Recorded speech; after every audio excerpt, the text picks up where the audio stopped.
Shalom Bapak Ibu Saudara yang dikasihi Tuhan. Haleluya, hanya tinggal 1 hari lagi kita akan mengakhiri bulan Februari, bulan yang short karena hanya terdiri dari 28 hari saja.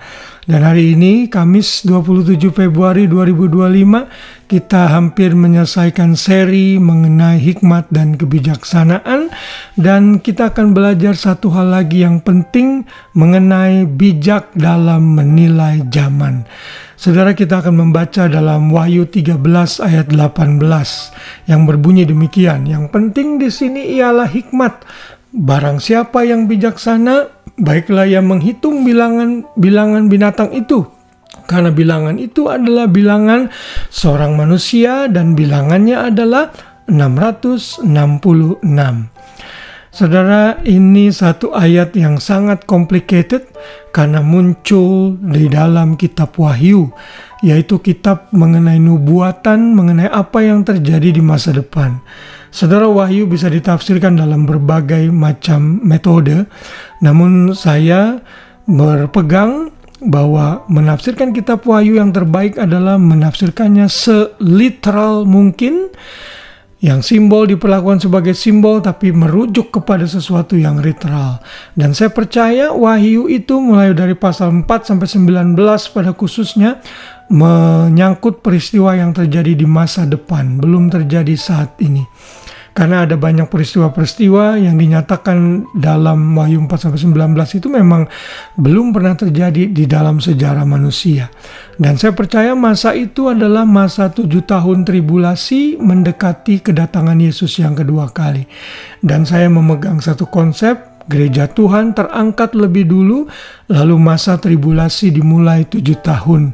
Dan apa yang terjadi di 7 tahun masa tribulasi itu ada di dalam kitab Wahyu. Dan salah satu kitab Wahyu yang dicatat itu adalah dalam pasal 13, yaitu mengenai kemunculan antikris yang akan memberlakukan kode angka 666. Saudara, saya tidak punya waktu untuk menjelaskan konsep mengenai ini, tapi ini adalah angka bilangan seorang manusia yang berusaha mau jadi Tuhan, dan setiap orang yang punya tanda ini yang bentuknya seperti cap di tangan atau di dahi, dia tidak layak menerima hidup yang kekal. Dan ini hanya bagi orang-orang yang hidup pada masa tribulasi. Kita yang sudah diangkat dalam kelompok gereja Tuhan tidak mengalami masa itu. Jadi jangan takut saudara akan menerima tanda ini dengan keadaan tanpa kesadaran tiba-tiba gitu ya.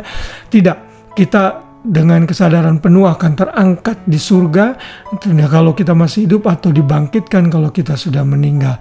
Namun prinsip yang saya mau bagikan dalam renungan malam ini adalah orang-orang yang hidup pada masa tribulasi di-encourage untuk hidup bijaksana dan mengerti angka bilangan itu, bahwa itu adalah bilangan angka antikris. Dan siapa yang mengikut antikris lalu akhirnya dicap dengan tanda bilangan ini, itu membuktikan bahwa dia bukan orang percaya dan dia akan menerima hukuman kekal selama-lamanya.